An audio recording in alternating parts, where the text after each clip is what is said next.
Olá, boa noite. Estamos aqui novamente, mais uma live.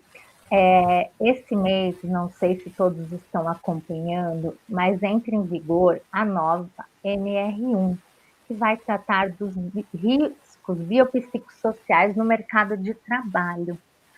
E aí, é uma das queixas que a gente mais tem dos neurodivergentes que nós temos na nossa comunidade, né? Das dificuldades enfrentadas no mercado de trabalho, do bullying, do assédio, da incompreensão, do gaslight que ocorre nesses ambientes, né? Pensando nessas duas propostas, na entrada em vigor dessa legislação e da demanda dos nossos membros da comunidade, nós trouxemos a Bianca Souza, da Lotus Desenvolvimento. Ela é especialista em recursos humanos, tem uma consultoria, trabalha com desenvolvimento de carreiras, com lideranças, dá palestras e trabalha em diversas empresas no Brasil.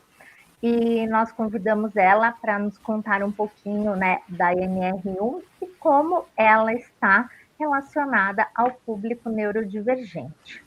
Então, para introduzir esse tema, ele é essencial para o futuro das empresas, a inclusão de profissionais neurodivergentes no mercado de trabalho e como isso se conecta com os riscos biopsicossociais, que é uma obrigação legal da NR1.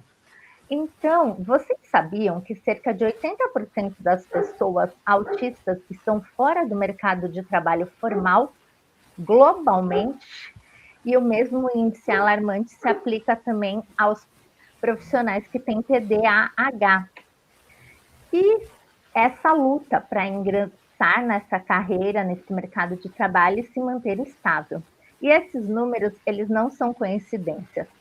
Ambientes rígidos, demandas imprevisíveis, condições sensoriais adversas agravam o sofrimento mental, levando a ansiedade, estresse crônico, depressão e burnout. O que a NR1 tem a ver com isso, né? Ela vai obrigar a realizar esse mapeamento desses riscos, incluindo essa invisibilidade de traços neurodivergentes, como o TEA nível 1, onde a camuflagem e o mascaramento causam colapso funcional após anos de adaptação forçada. Então, ignorar esse quadro não é só exclusão, mas é um risco ocupacional que sobrecarrega emocionalmente, gera perda de talentos e talvez multas pesadas. Então, a gente queria convidar hoje todos a fazerem uma reflexão. Nós gostaríamos, através do nosso chat, que os membros da nossa comunidade contassem um pouco dessas experiências no mercado de trabalho, se eles já sofreram com alguma dessas condições, de alguma exclusão, de alguma necessidade não atendida, né? E também queria saber das empresas, como está a preparação para a entrada em vigor da NR1. Agora eu vou deixar com vocês a palavra para a Bianca. Seja bem-vinda, Bianca, boa noite. Boa noite, Simone, boa noite, Rafa, boa noite a todos que estão ao vivo e também os que vão assistir depois, né? É sempre bom depois deixar um comentário sobre como foi esse tema, que a gente vai sempre aprimorando. A NR1, ela, na verdade, não é nova, né? Ela foi a norma regulamentadora mãe. Ela foi a primeira e depois dela foram surgindo outras. A grande questão é que depois ali, né, depois da pandemia principalmente, houve um número muito grande de afastamentos devido à saúde mental. Então, antes a NR1 ela ficava muito mais nos riscos físicos, químicos, né, mais nessa parte biológica. E aí, com esse número de afastamentos, o que se entendeu? Que tem algo que pode afetar a psique. E muitas vezes está atrelado ao quê? Ao como o trabalho está organizado, a como essa organização, às vezes, não só física, mas esse combinado das pessoas ali. Então, às vezes, por exemplo, uma brincadeira, né, entre aspas, que pode prejudicar o outro, estabelecimento de metas inatingíveis, então que pode causar o quê? Uma pressão em demasia na pessoa, e aí não só uma pessoa, mas como várias vão se prejudicar. Algumas podem ser primeiro e outras depois, mas de fato vai ter um impacto no coletivo, né? Então, uma coisa que é bem interessante trazer e que algumas pessoas acabam confundindo na questão da NR1 é que ela já tinha alguns riscos mapeados que não englobavam os psicossociais. E o que são os riscos psicossociais? Então, que envolvem a saúde mental no ambiente coletivo. Então, ele sempre vai estar no social, né? Então, que envolve as pessoas. Eu acho interessante que a gente fala assim, a empresa, né? A empresa, o departamento, e muitas vezes é para deixar mais fria, né, a situação, mas na verdade a empresa, ela é formada de pessoas. Então, esses riscos psicossociais, eles envolvem o quê? Pessoas. A forma como elas lidam com as outras pessoas. E que muitas vezes pode interferir o quê? Entre os departamentos e a hierarquia também. Então, a NR1 ela vem com uma grande missão de mapear quais são esses riscos.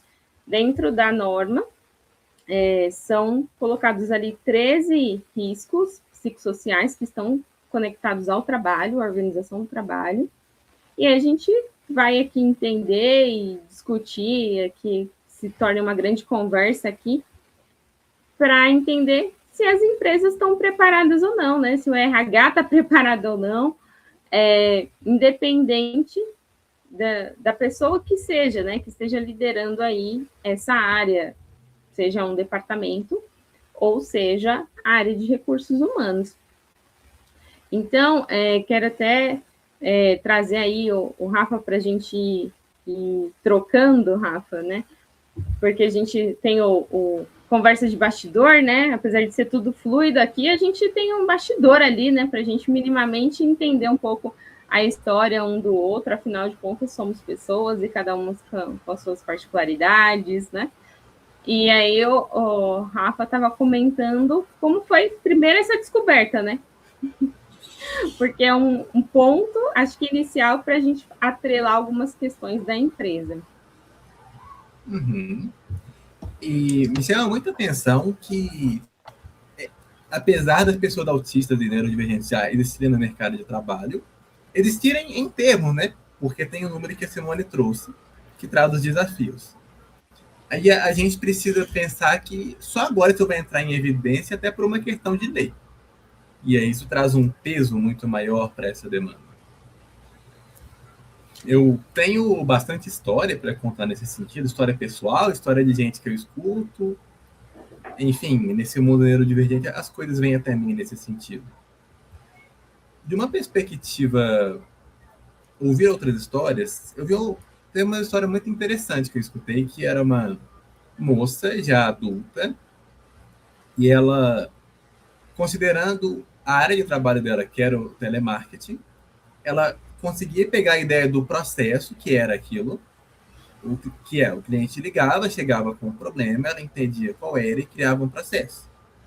E nem sempre isso era correspondido na sequência, por N questões, considerando que quem resolvia efetivamente era o supervisor algumas vezes, e ela tinha uma demanda neurodivergente de trabalhar mesmo em home office.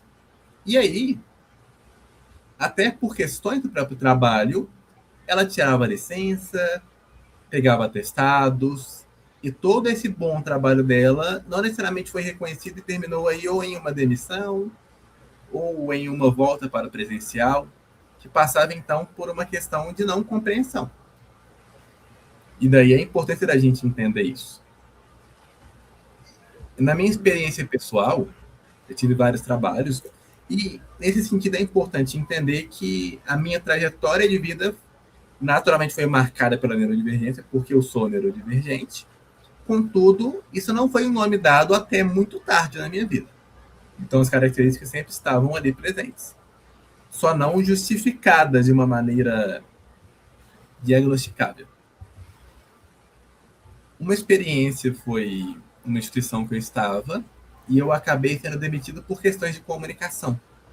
Por vezes eu entrava em temas que não eram meus, ou eu não comunicava o que era preciso, mesmo que eu fosse efetivo, especificamente nesse trabalho. E aí isso levou a uma demissão. Eu também já trabalhei em escolas e por vezes eu entrei em conflitos por essas situações. Então eu não fazia a leitura correta do ambiente, de quem eu deveria falar o quê.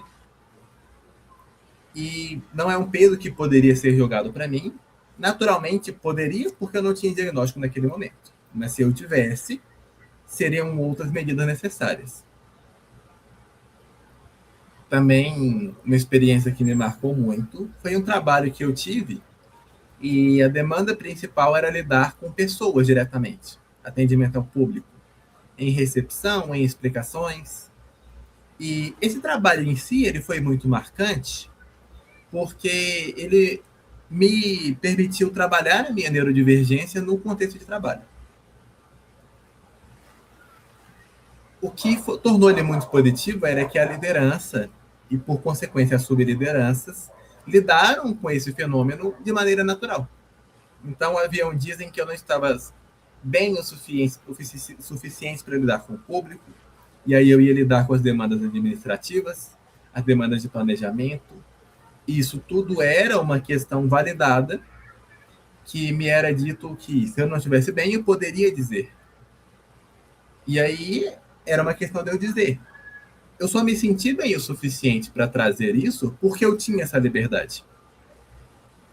E essa permissão, essa validação, ela foi tão importante que influenciou, inclusive, os colegas nos momentos em que eles não estavam bem.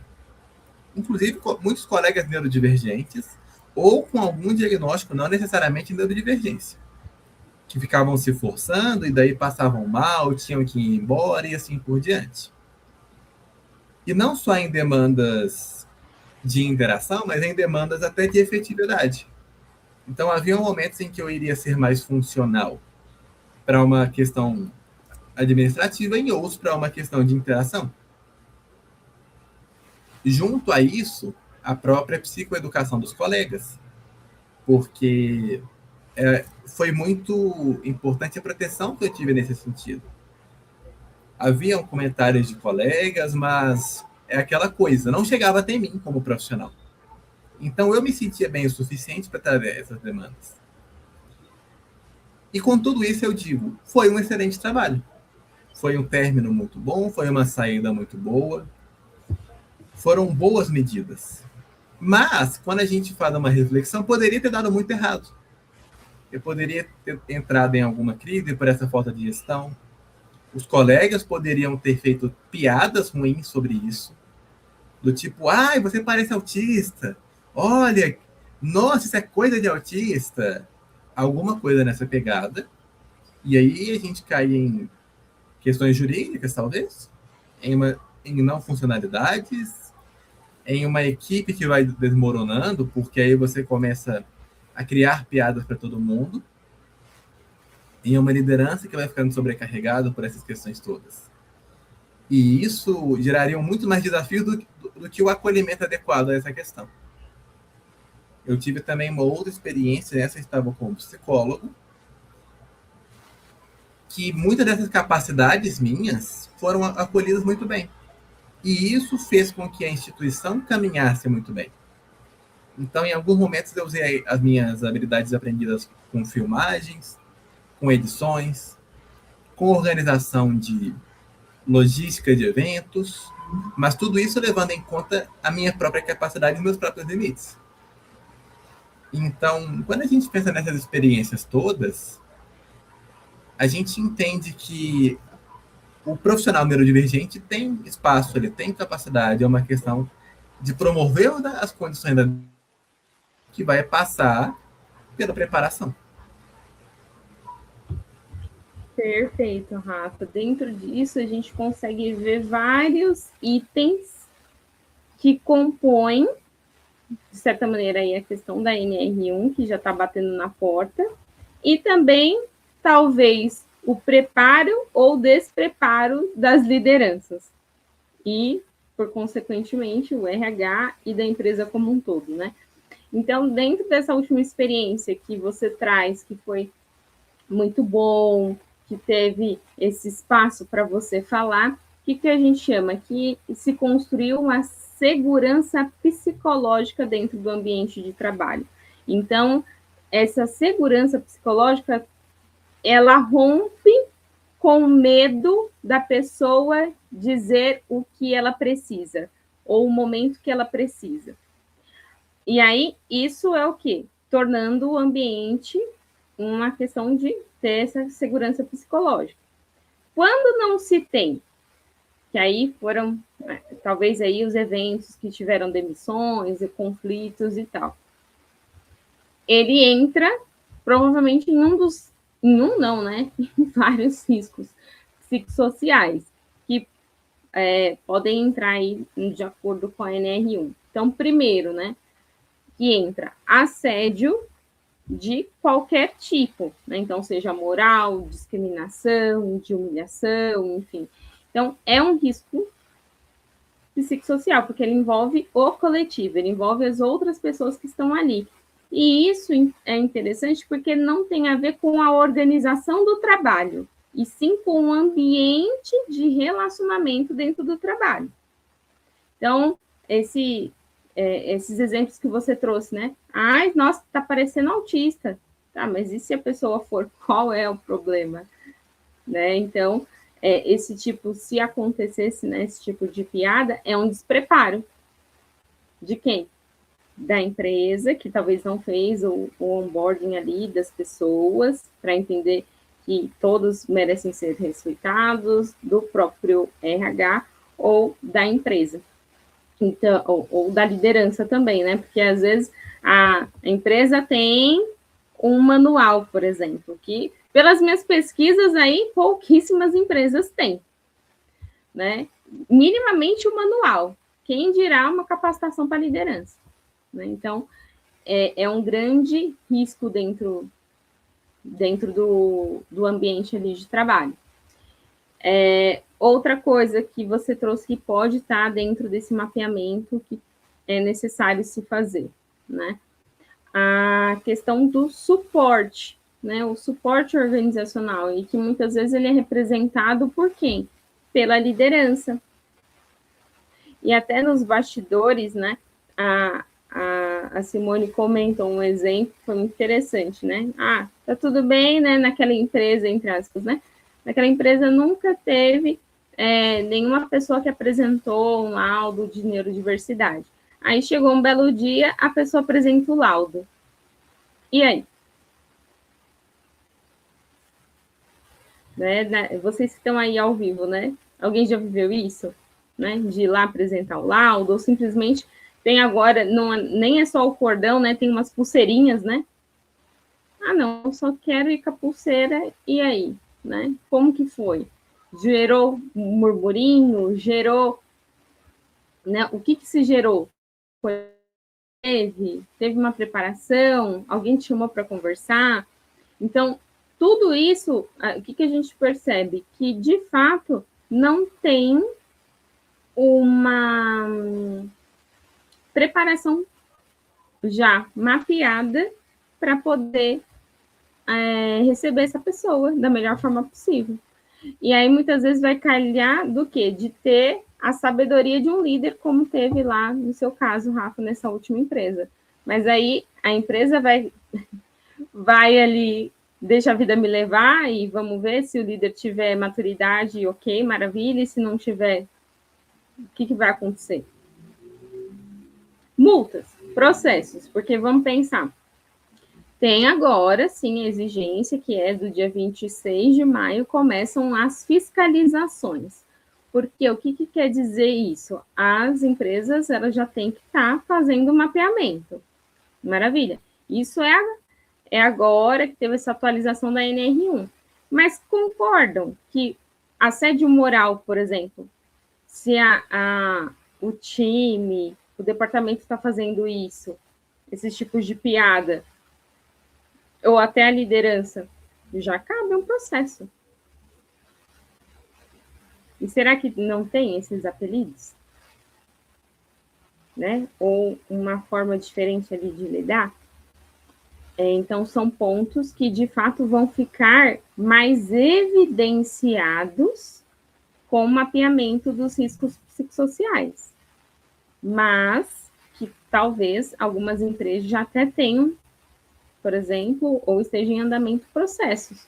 E se não tem, o que se pode fazer para que se previna?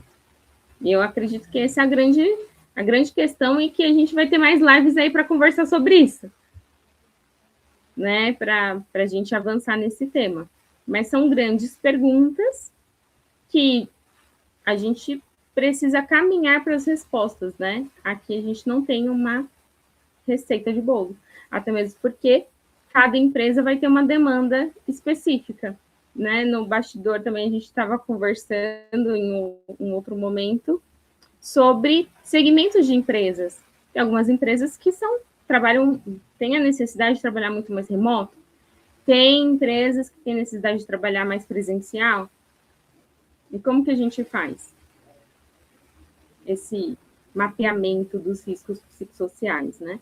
Porque é importante envolver todo mundo, ou seja, segurança e saúde do trabalho, RH, gestores, colaboradores, e dentro dos colaboradores vão entrar tanto as pessoas que não são neurodivergentes, quanto as pessoas que são também.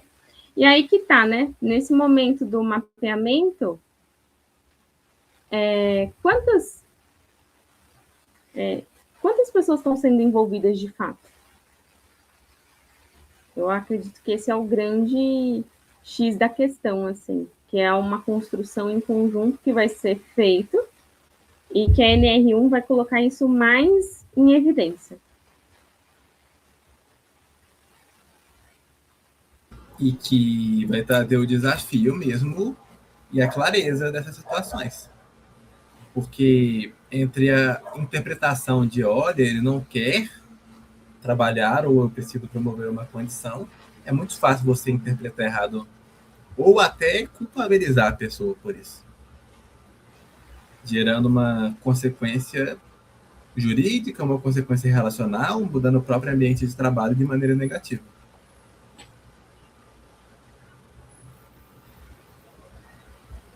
Simone, você ficou, o som não saiu. O som não saiu. Ainda não.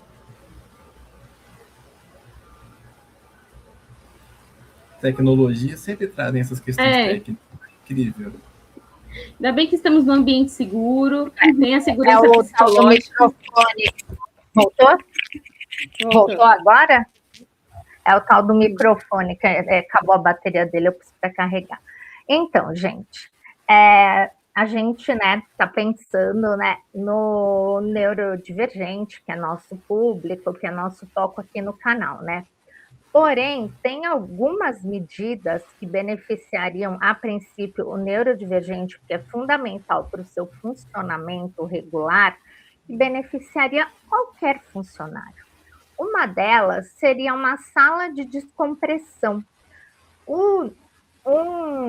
Uma pessoa portadora de TEA, às vezes, o excesso de estímulo é tão grande que se ele não parar num lugar sem estímulo para se recuperar, ele pode entrar num estado, é o de shutdown esse, né, Rafa? Ou de meltdown, né? E precisar ir de um tempo maior, talvez de uma licença médica, algumas coisas para voltar, né, a funcionar, e às vezes nem volta 100%, é um processo longo. Então, conhecendo sua condição, ele já tem o hábito de procurar um ambiente e tentar essa autorregulação antes de chegar nesse estágio. Mas se você for pensar, você tem uma salinha que de repente uma pessoa pode ir e ficar lá 5 minutos, relaxando, respirando, voltando por equilíbrio, talvez fosse benéfico para qualquer funcionário. A questão de um fone de abafamento de ruído, né? Também poderia ajudar um funcionário que precisa se concentrar ali para preparar um trabalho, alguma coisa mais focada. Gente, agora eu vou colocar aqui meu fone, não me atrapalhem. Eu já trabalhei com gente que fazia isso, mas com fone de música. Falava assim, ó, por favor, eu tenho que criar esse negócio agora à tarde, ninguém me chama, eu estou aqui concentrado. Então, ou usar um óculos de sol, às vezes, numa reunião, numa sala muito iluminada, sem que ninguém achasse exótico, estranho, né? São questões que envolvem a neurodivergência, mas também, de alguma forma, beneficiaria a todos se fossem regulados. É entender que cada um tem o seu funcionamento único e cada um vai ter necessidades únicas e momentos únicos.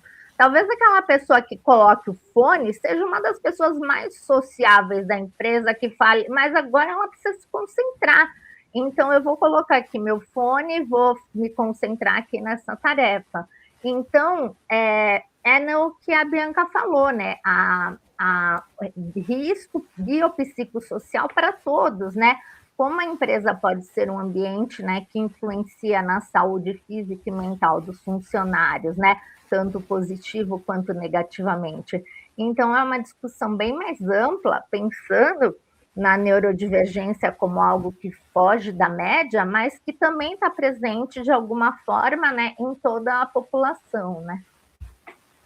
Sim, inclusive assim, né, tem a NR1 é a norma mãe, né, mas tem a NR17, que ela fala o quê? Dessa sala de descompressão, que de acordo com alguns segmentos já é necessário ter, né? Então, já tem uma norma que também isso que já está há um tempo em vigor, mas nem todas têm. Só que se a gente parar para pensar, tem até uma das formações que eu fiz, teve um mestre que comentou o seguinte, ele falou assim, gente, ó, riscos ergonômicos, físicos, químicos, nem todas as empresas vão ter, mas as psicossociais, sim, porque elas envolvem a saúde mental de todos. Então, talvez a empresa não se enquadre lá, não precisa entrar por conta da NR17.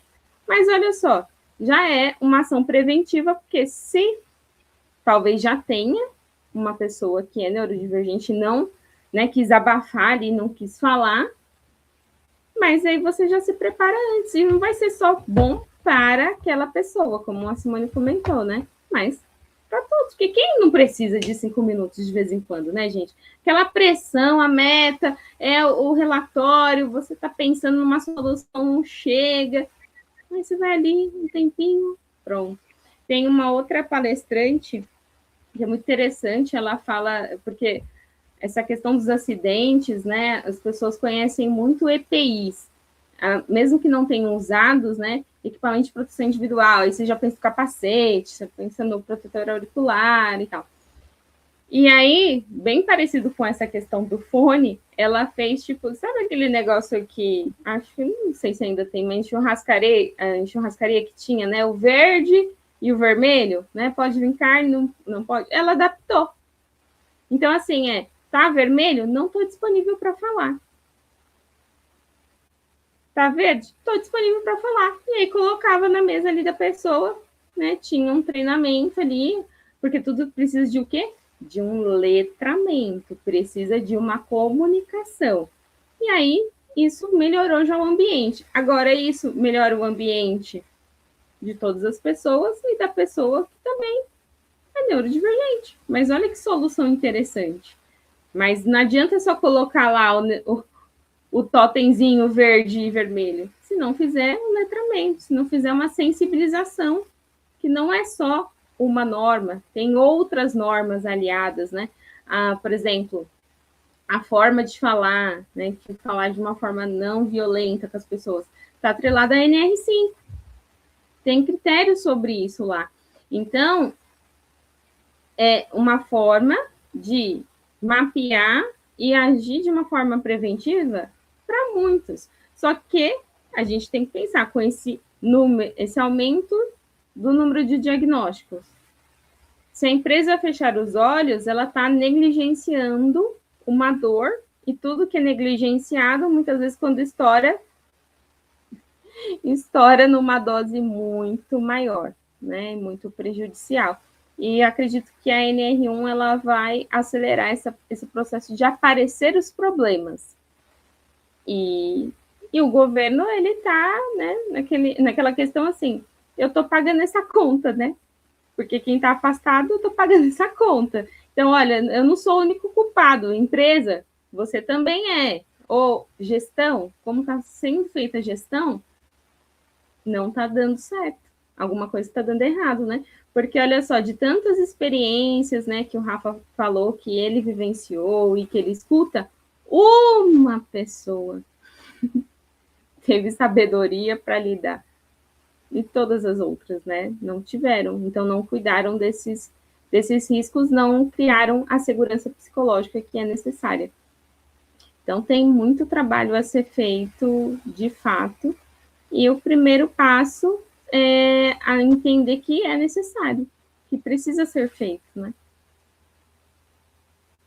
Isso aí, Bianca, assim, é fantástico. E com isso a gente pode trazer uma prévia do que vai vir, que é, a gente vai falar na próxima sobre esse letramento. Qual é a ideia, como funciona, objetivos, mas entender o propósito era a meta de hoje. Então, para quem vai assistir depois, para quem estava por aqui, já tragam para si essas reflexões. Acho que por hoje é só, moças. Muito obrigado pela participação especial, Bianca. Você estará comigo conosco, comigo e com a Simone. E é isso. Muito obrigado, gente.